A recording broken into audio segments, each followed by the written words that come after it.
Me inspira consultarte en relación a un tema que tiene mucha relación con la época de vacaciones, que es cuando montamos a un viaje, cargamos el vehículo con todo y para regresar no nos queda espacio para nada, digamos.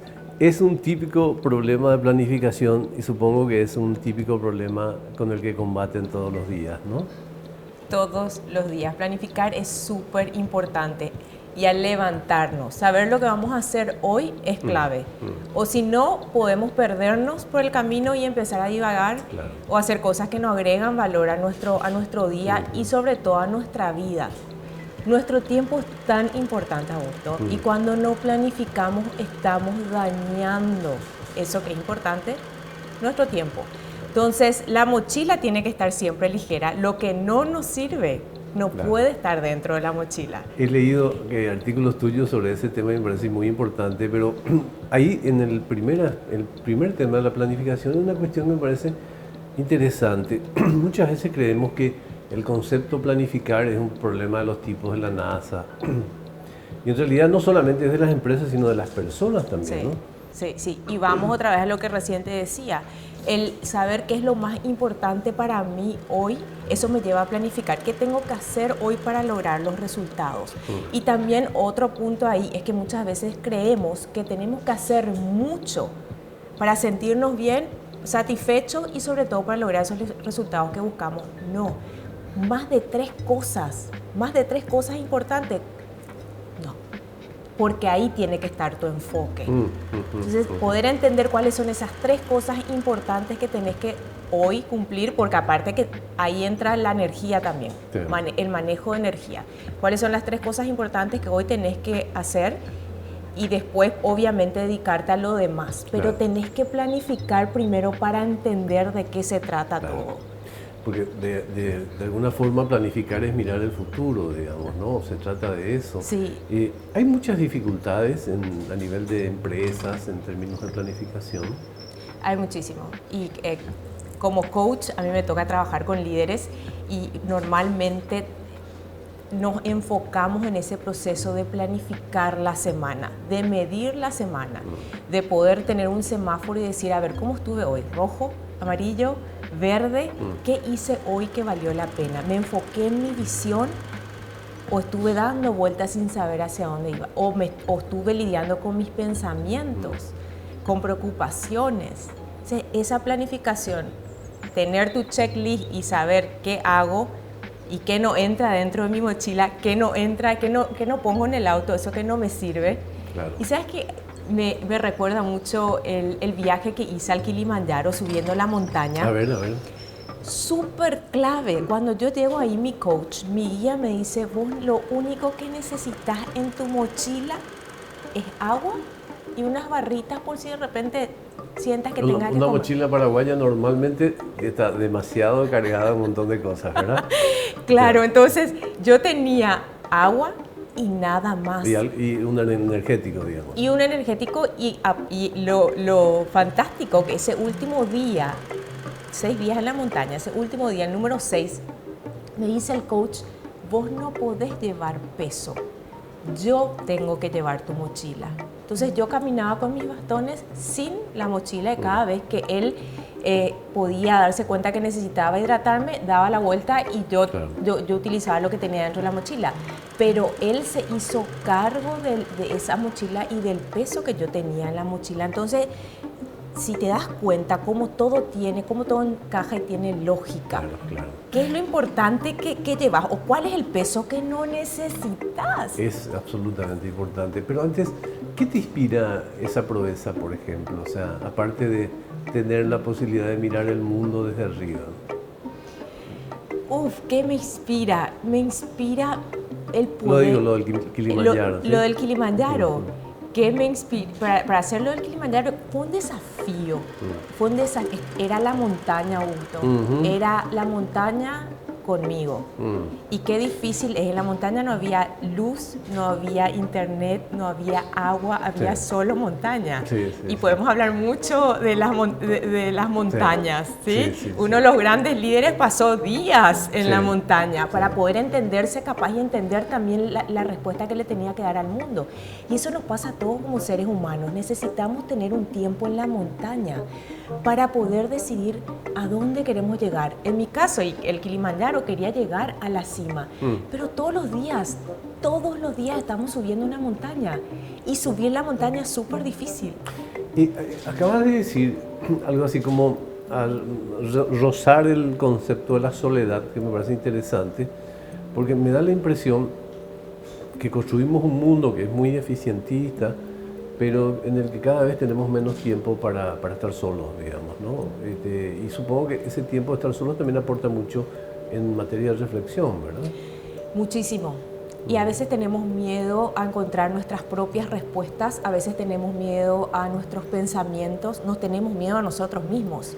Y vos te vas a dar cuenta que cuando llegamos a un lugar solo, y si te pones a observar, me gusta mucho observar a la gente, cuando llegas a un lugar y una persona está sola, lo primero que hace es sacar el celular y empezar a sentirse segura con ese celular, ¿sí? Enviar mensajes, a dar la impresión de que, bueno, realmente no estoy sola. Claro, no estoy sola, no estoy solo. Pero qué lindo es darse ese tiempo de observar, de pensar, de sentirte también viva o vivo y entender quién sos, entenderte y tener buenos pensamientos y sobre todo también alimentar esa seguridad de estoy solo, pero estoy bien conmigo mismo y estoy bien estando solo. Siempre, todos los días tenemos que tener un tiempo para estar a solas y para hacernos una gran pregunta. ¿Valió la pena hoy? Magnífico, magnífico. ¿En qué medida cumplimos con esa especie de consigna de estos 2 últimos años, que es reinventarse, o fue una muletilla mediática? ¿Hicimos algo al respecto? ¿Se convirtió en concepto eso? Qué gran pregunta. Fueron 2 años de subir una montaña. Sí. Muy difícil. Vivimos crisis, nos enfrentamos a nosotros mismos. Ahora, la pregunta es genial, Augusto, porque cambiamos después de todo, aprendimos algo. Falta tiempo para evaluarlo, seguramente. Yo creo que falta tiempo para digerir todo lo que nos pasó, para entender. Claro, nadie está en la guerra y escribe un libro al mismo tiempo, se escribe después de la guerra. No, pero es importante entender si se dio esa transformación, y esa transformación se tuvo que haber dado en cada uno de nosotros. Después de la pandemia, hacernos la pregunta, ¿qué hoy es importante para mí? ¿En dónde voy a invertir mi tiempo? ¿Qué es lo que realmente quiero lograr? ¿Qué legado quiero dejar hoy, sabiendo que la vida es súper frágil? Si esas preguntas no somos capaces de responder, y si eso nos fuimos reflexionando durante estos 2 años, yo te puedo decir que estos 2 años no valieron la pena. Porque hay que separar también ahí la poesía de la objetividad, digamos, porque que yo tenía una librería y ahora vendo 2 revistas en la calle. Eso no es tan reinventarse, sí, es pasar de la formalidad a la precariedad prácticamente. O sea, muchas veces somos muy generosos con las expresiones y eso nos hace perder también la mirada objetiva, ¿verdad? Y el reinventarse es cambiar. La pandemia nos obligó a hacer las cosas de manera diferente, y en cuanto a los negocios, a cambiar la forma de ofrecer nuestros productos. La tecnología tuvo un espacio mucho más amplio en todo este tiempo y muy importante. ¿Qué hiciste vos para no quedarte en el lugar donde estabas? Así es. Y ese hacer lo mismo no nos va a llevar a tener mejores resultados. Reinventarse es apostar por ese cambio, es decir, voy a hacer hoy algo diferente, y eso empieza con nosotros mismos, Augusto. Eso empieza con nosotros y después obviamente eso se proyecta hacia la empresa, hacia la familia, hacia todo nuestro entorno. Pero ¿qué hábitos yo hoy tengo que no tenía hace 2 años? ¿Qué pensamientos tengo que no tenía hace 2 años? ¿Cuáles son las estrategias que hoy estoy aplicando a mi negocio que no aplicaba hace 2 años? Entonces reinventarse es arriesgarse a lo desconocido, Tal cual. pero creyendo que vamos a lograr mejores resultados. Otra palabra y muy permanente en el mundo en el que trabajas es el talento, ¿verdad? Ah, sí. ¿En qué medida la gente que está en las gerencias, liderando las empresas, se aprovechan del talento con el que una persona llega? ¿Y en qué medida, digamos, cuánta experiencia hay en relación a gente que sabe sacar nuevos talentos de sus colaboradores? Porque ese debe ser un arte, ¿no? Del buen gerente, ¿no? Exactamente. El líder tiene que tener la capacidad de observar. El líder que observa es ese que entiende los talentos de Juan y también los de María y potencia eso. Entonces es súper clave dentro del liderazgo tomarnos tiempo y nuevamente creo que nos podemos llevar hoy esa palabra regalo, la importancia del tiempo, el valor del tiempo, tomarnos tiempo no solamente para nosotros mismos, sino también para observarle al otro y un poco de empatía, conocerle al otro. Hay veces que el líder entra y las personas que están a su alrededor sirviendo no le conocen al líder. Claro. Y mucho peor, el líder no le conoce a su equipo. Entonces, ¿cómo puedes sacar lo mejor de ese equipo? ¿Cómo puedes potenciar el talento de las personas? Todos tenemos un talento. Eso se subsana con unos minutitos de charla diario. Unos minutitos. El líder tiene que ser coach. Y el coach es un experto en hacer preguntas. Yo tengo que aprender a preguntar. Y eso empieza en casa. Eso es muy bueno. Esto de aprender a preguntar, fundamentalmente en una sociedad así, muy históricamente conservadora, en la que las preguntas molestan, en una sociedad conservadora las preguntas molestan. Aprender a preguntar, háblame un poquito más de eso. Las preguntas tienen un poder increíble y me río porque normalmente, bueno, soy experta en hacer preguntas. Entonces, sí, en Paraguay es difícil encontrar respuestas. Hay una actitud muy defensiva. Hay una actitud yo creo que de miedo, de poder dar mi respuesta. ¿Será que mi respuesta me va a hacer perder el trabajo? Digamos? Sí, o capaz que sea una ridiculez, ¿verdad? Sí. Que la gente se burle o se ría. No, tu respuesta es tu verdad. ¿Por qué vas a tener miedo a levantar la mano y hablar desde tu verdad?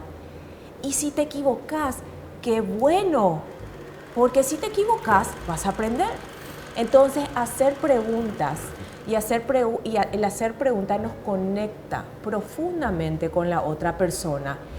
La pregunta nos hace evitar el juicio, Augusto. Muchas veces juzgamos porque solamente le observamos a una persona. Nunca hablamos con esa persona, simplemente lo observamos.